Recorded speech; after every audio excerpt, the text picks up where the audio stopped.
Hello, everybody, and welcome to the Dartmouth Dance Ensemble's Works in Progress showing today, performance, available there as well. I'm John Hagenbach, and I'm the director of the Dartmouth Dance Ensemble. I'm Rebecca Sten, and I'm the choreographer in residence at the DD. We're just going to talk for a few moments here. First, I just want to thank so many people who are making this possible and who are making so much beautiful art happening here in the Upper Valley and in Hanover. I want to thank Mary Lou Lesky, the Howard Gilman for executive director,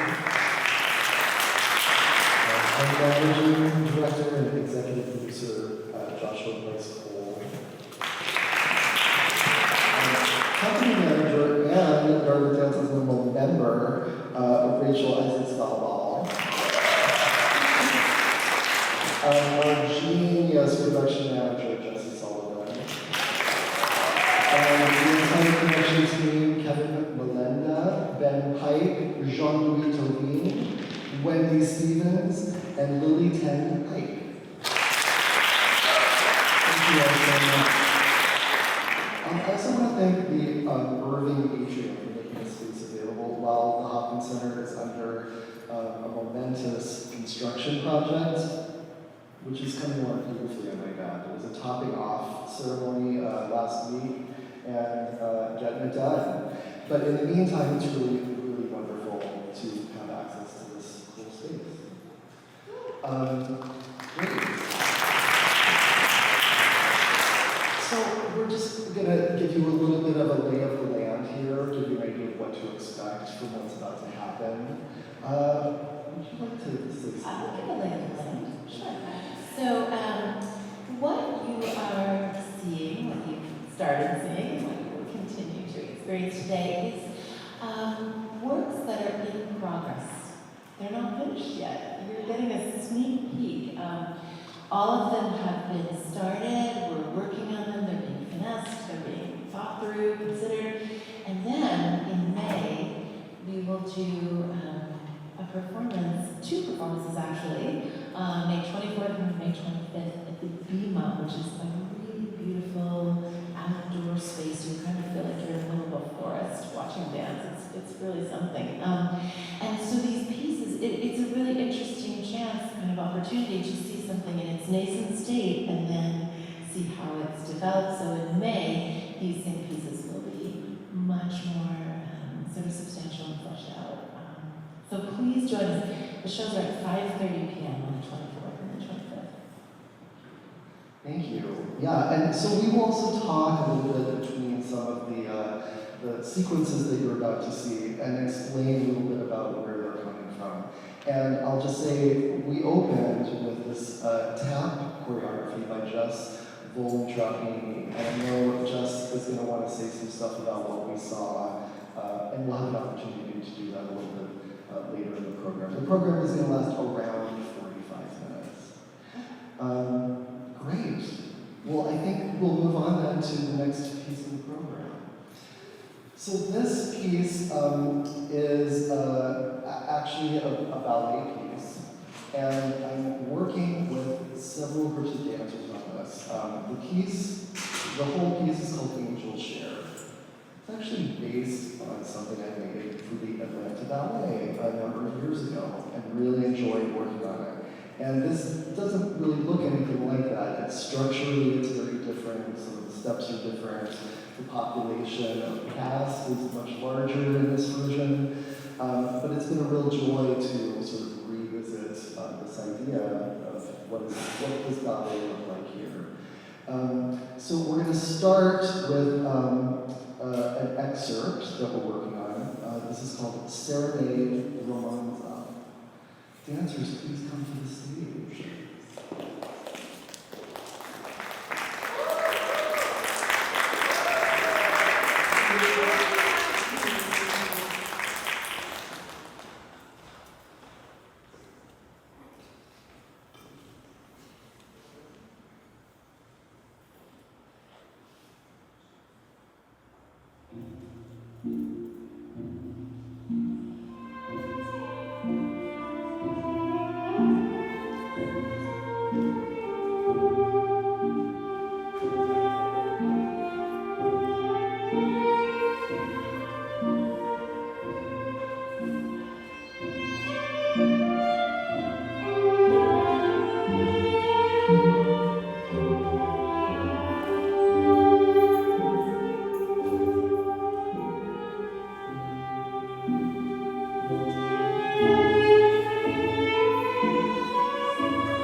Beautiful young dancers, thank you so much.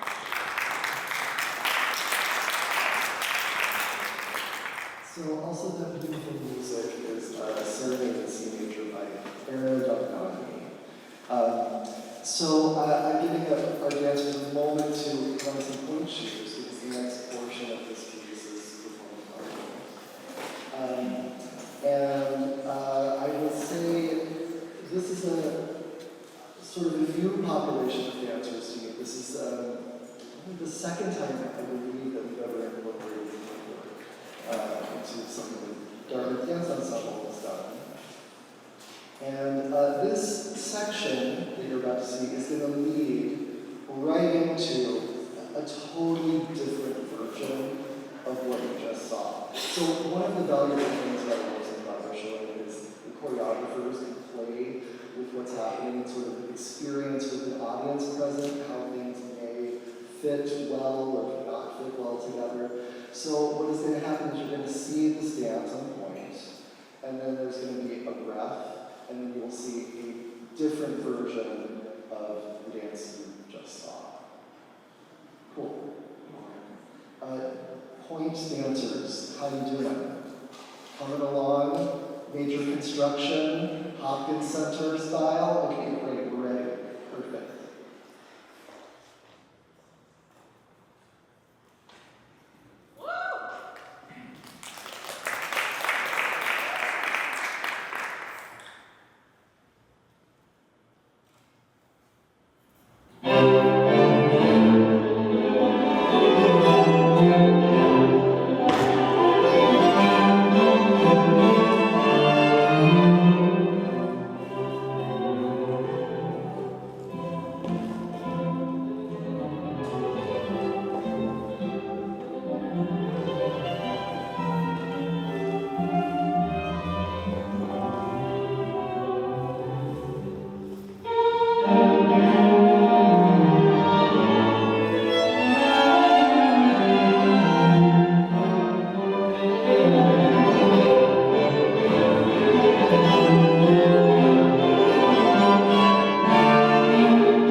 Thank you so much.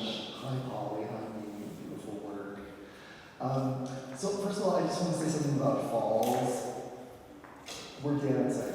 Falls sometimes happen. And I just want to also say, for Ella, who took a tumble there, on the opening night at Atlanta Ballet, our star dancer also took a fall. So you're in great company.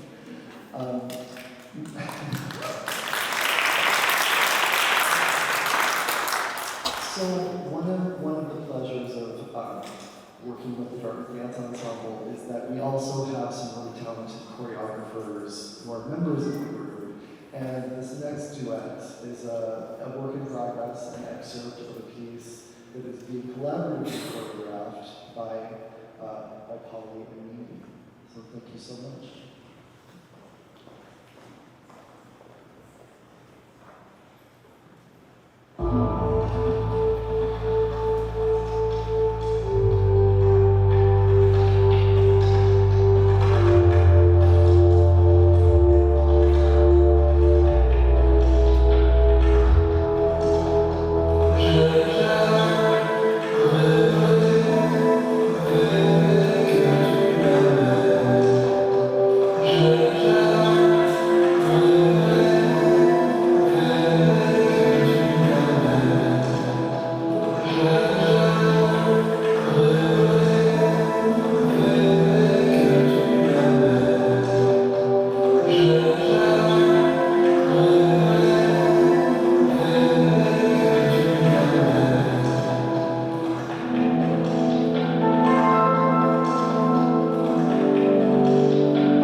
So this next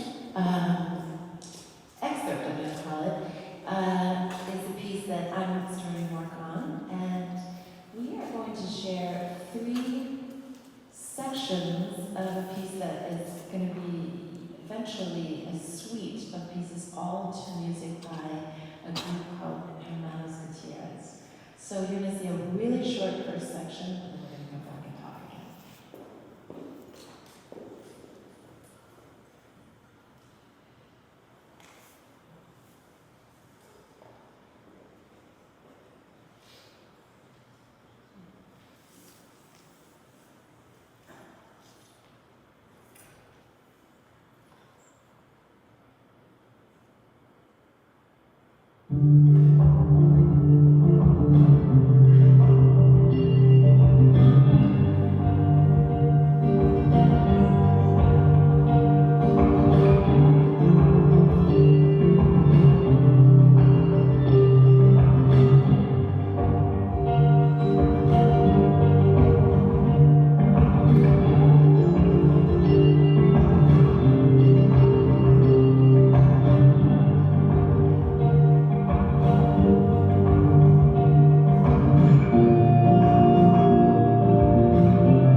just can you talk a little bit about why you're making the dance you're making, or dances that you're making right now? And Paula, do you want to start us off? Yeah. Hi everyone. Mimi and I are working on a duet. It's called Charities at the moment.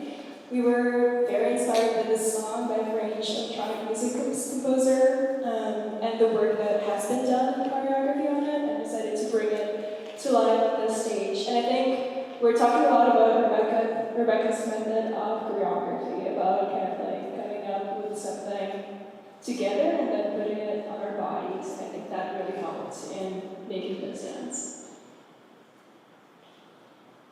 Does this work? Okay, great. Yeah, we're trying to experiment more with contact and how we react to each other's moves. I think that is something that is really fun and interesting to us in dance, is how like push and pull and how we respond to each other, which is easier maybe because we're friends. But yeah, that's what we're trying to do.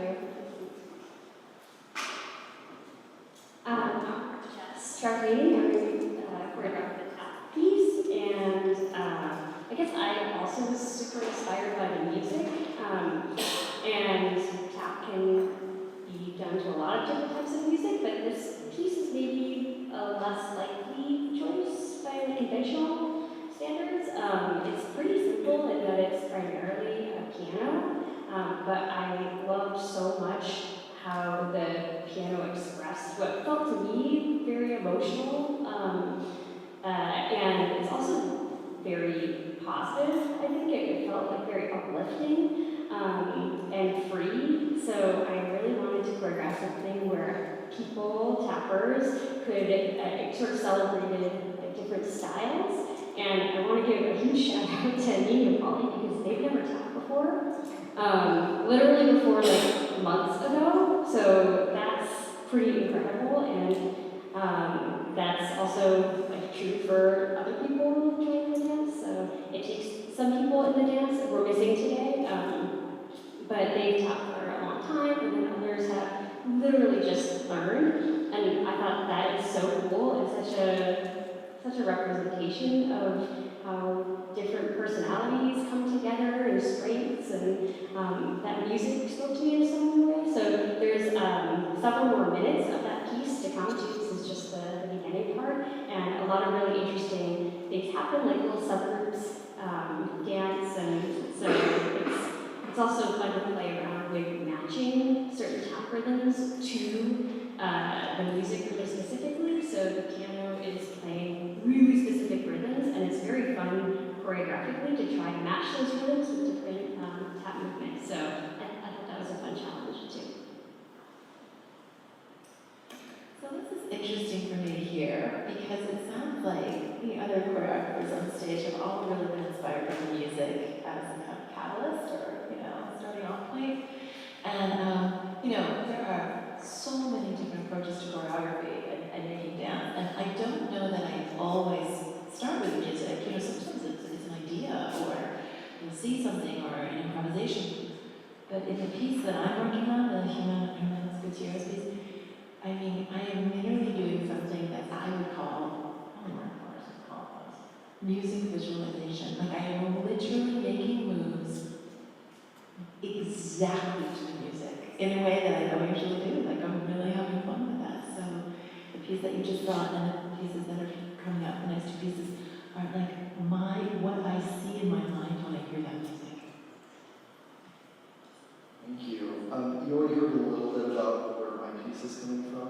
What I will say though is the real point of inspiration for it is that every year, at the very beginning of the fall, I participate in something called Explore the Arts, where all of the first year students come to sort of a shop around for what they might want to do on campus in the arts. And so many students come up to me and say, what's the ballet situation? Is there any ballet on campus? And ballet is a quite specific genre of dance, and I just thought this year, I love creating dances for or ballet groups have only had great experiences doing that. And I thought this would be such a wonderful time to maybe just see what's possible. And there is other ballet on campus as well, I should say. There's Dartmouth Classical Ballet Theater. There are also a number of studios that are in the underbelly that are quite nice. But it's been really fun for me to sort of get into that very specific ballet vocabulary for the students. I have one more question for each choreographer. Holly. So listen, Holly is an accomplished filmmaker as well as dancer and choreographer.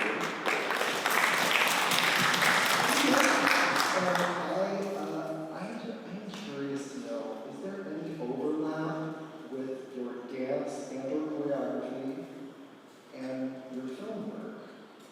This is really fun. Thank you for the question. I think as I'm working on my student films, I really think about blocking of the actors, and then I work with cinematography too, and that's kind of what I'm trying to do post-grad.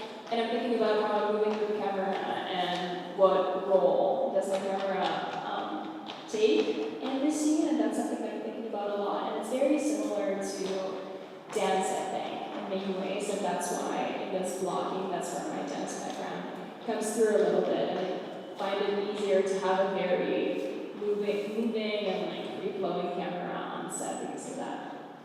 Yeah. And then a lot of my pieces that I work on that are in film have some sort of dancing in them. So I think that kind of shows a bit too. That's really cool to know about. And also, you know, dance has been treated by feature films in different ways over the years.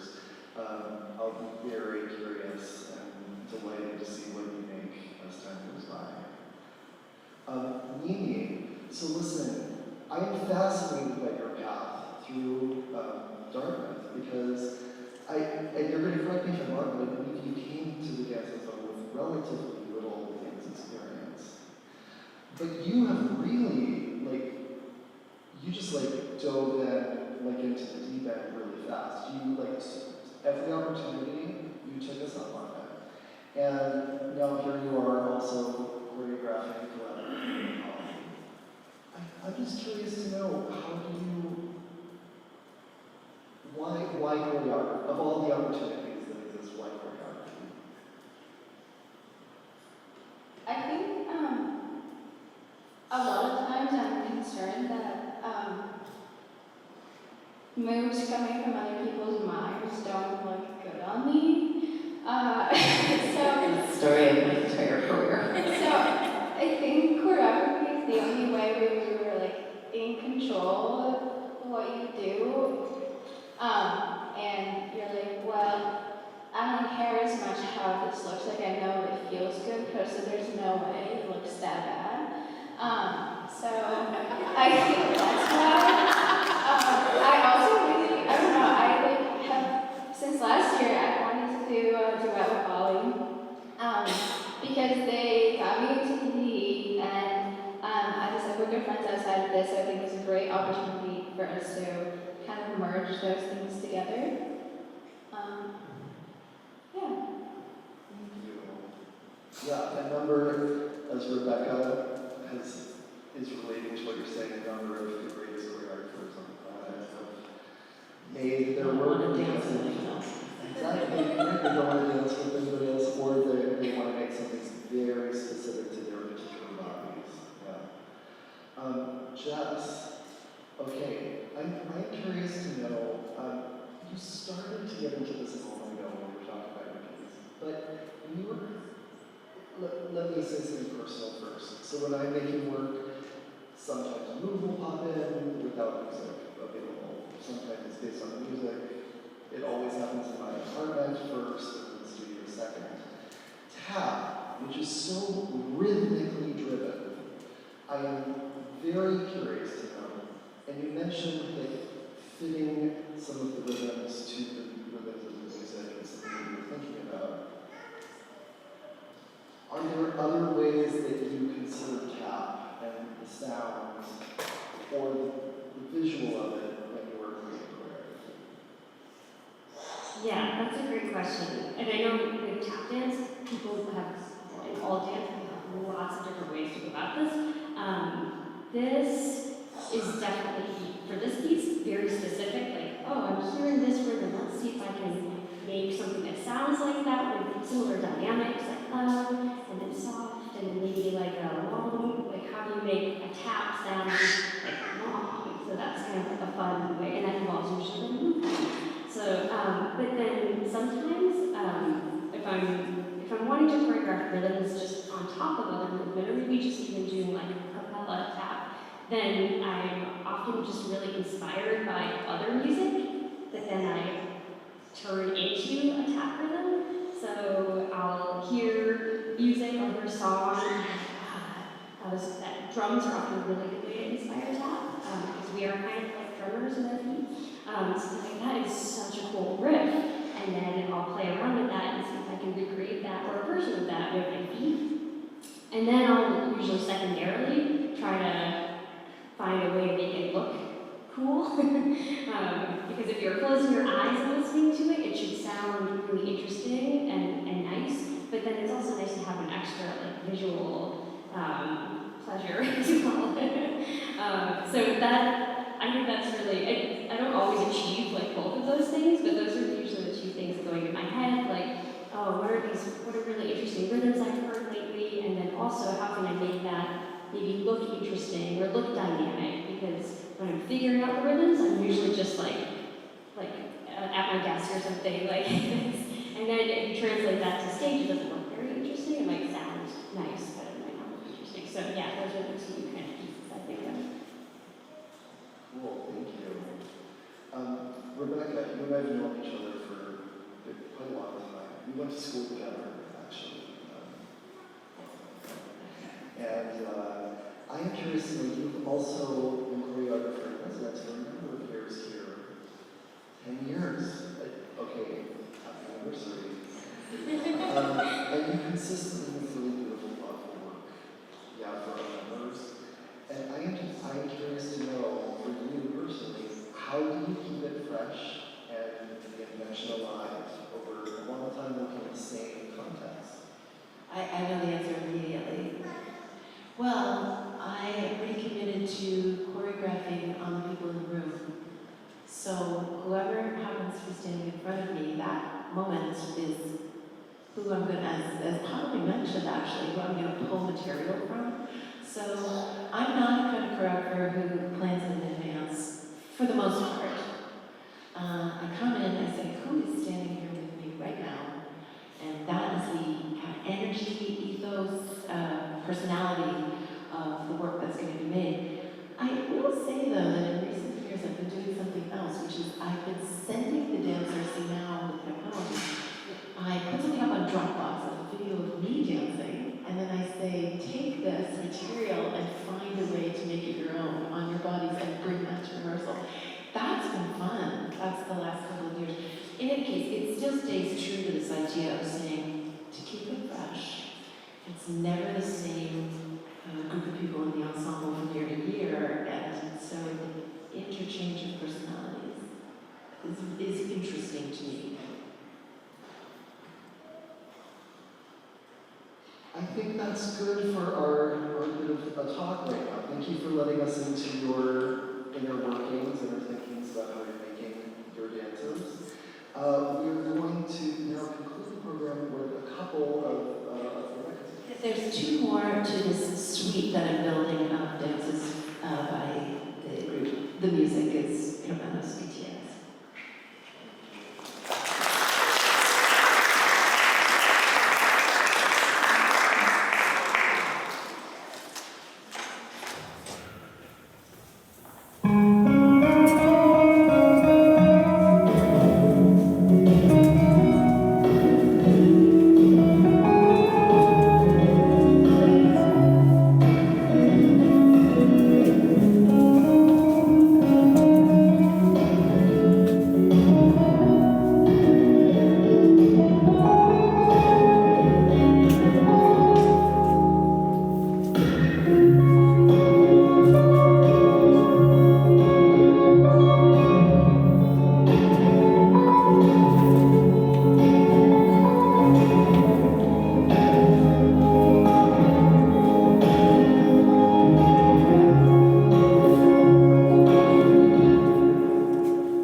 Hope you'll join us for that. And I would love for all of the dancers,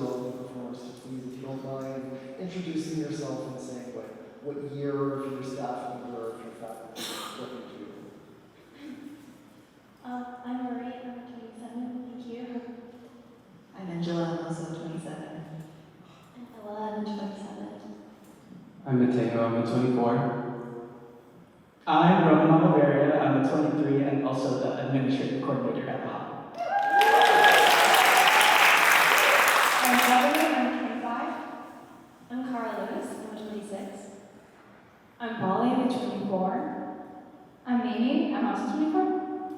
I'm Rachel, and I'm the company manager for the hub. I'm Maddie, I'm 24. I'm Jess, I'm a researcher in biology.